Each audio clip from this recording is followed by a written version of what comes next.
कहाँ तक वो खेली है, कैसी खिलाड़ी थी? खिलाड़ी तो बढ़िया थी, जब अवार्ड मिले। अगर बढ़िया नहीं होती तो कौन अवार्ड देता? भाई मेरे को नहीं देगा कोई, आपको नहीं देगा, वो बुरा मत मानना है अवार्ड। और मेरे ख्याल टेनिस तो ऐसा गेम है कि इसमें पैसा लगता है और पैसे का ही गेम है।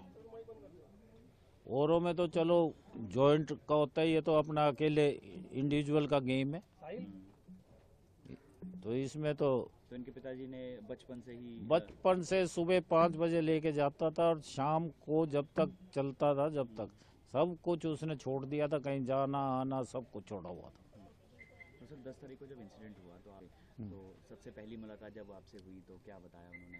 मेरे को ये कहा, भाई मैंने कन्या वध कर दिया और मेरे को मार दो, फांसी देने की बात। हाँ, कि मेरे को वहाँ पुलिस थाने में भी मैं साथ था, वहाँ भी उसने ये कहा कि कोई ऐसा रूल आप लोगों का हो फांसी का तो मेरे को फांसी दे दो, मैंने बहुत गलत करा है। वजह नहीं बताई सर? वजह नहीं बताई उसने। मैंने खूब पूछा, पुलिस वालों ने भी पूछा कि क्या बात है, किसने कही है, तू बता। और तुझे को कम से कम परिवार में तो बात करनी थी, अगर कोई कुछ कह भी रहा है तो परिवार में बैठ के बात करता। कहता बस भाई दिमाग खराब हो गया मेरा। लेकिन सर ये जो की कहानी है कि एकेडमी चला रही थी, उससे नाराज थे?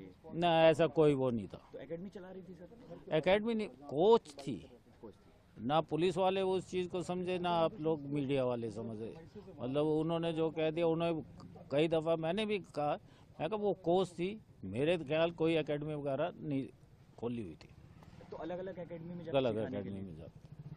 अच्छा, अलग अलग उसमें जाती पुलिस थी। की ये कहानी है कि एकेडमी से वो नाराज थे और कुछ ऐसे लोग हैं जो आपके गांव वगैरह के होंगे, उन्होंने देखो वो चीज़ का उसने मेरे आगे कहा है, सिर्फ ये कहा है कि भाई कई लोग बहुत गलत बोल रहे हैं। मैं कहा तू ये बता, हम तो पैसे से भूखा था कि जो बेटी की कमाई का वो है?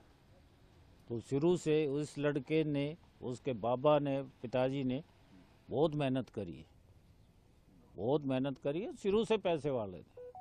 जब इस गांव में किसी के मकान नहीं थे, जब पक्के मकान था, जब औरों के कच्चे थे, चाहे आज कोठियां खड़ी हों। तो अब आप कोर्ट में किस तरह से ये तो वो तो देखो कोशिश तो करी जाएगी। भाई भी आपका ही है, वो वाली बात है ना, अब करी तो जाएगी कोशिश कि भाई सजा तो मिले, पर कम से कम जो इसे एहसास हो रहा है, एहसास से बड़ी कोई सजा नहीं होती। जब अंदर आदमी के खुद को गिल्टी हो तो उससे बड़ी मेरे हिसाब से कोई सजा नहीं होती। तो प्लीज़ थैंक यू।